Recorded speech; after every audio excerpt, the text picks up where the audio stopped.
Make a joyful noise to the Lord, all the earth. Serve the Lord with gladness.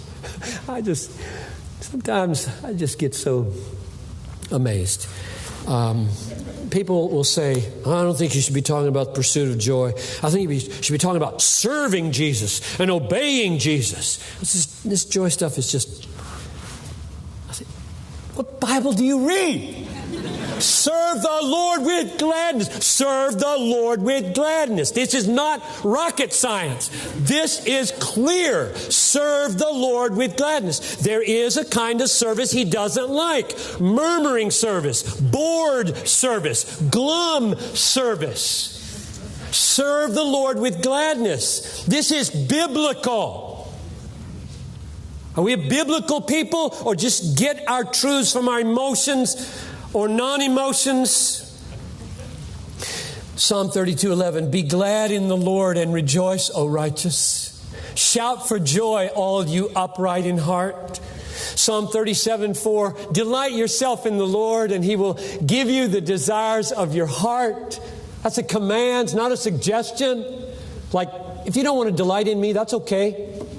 Go ahead with your house, or whatever. It's not an option. It's a command.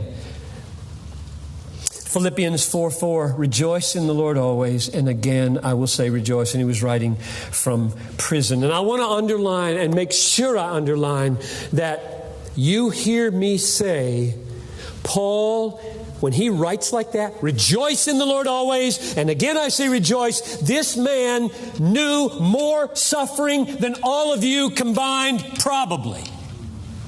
You read the list, I'll read you one of the lists.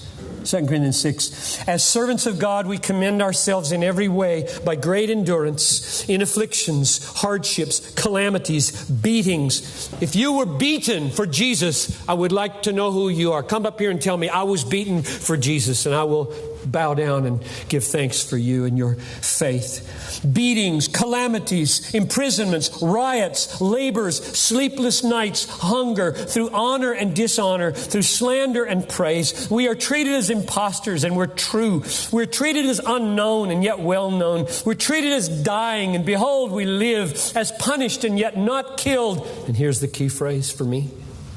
As sorrowful yet always rejoicing. Isn't that amazing? Isn't that amazing? If that weren't in the Bible, I couldn't come to this conference. After that list, and that's the short list, the long one's in chapter 11.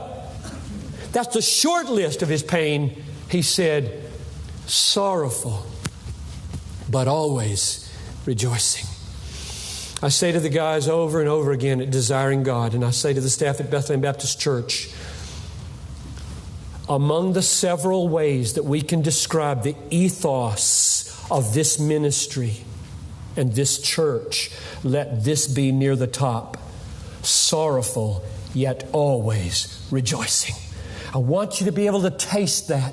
I want suffering people to come into this conference and come into our church and come into the door at Desiring God Ministries and feel like these are not chipper people who've never tasted the dark night of the soul, never tasted the loss of a loved one, never tasted the pain of a wayward child. These people are so naive about reality, they just jabber about joy.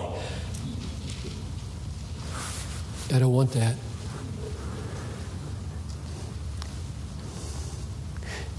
The opposite of joy is not suffering. It's despair in suffering.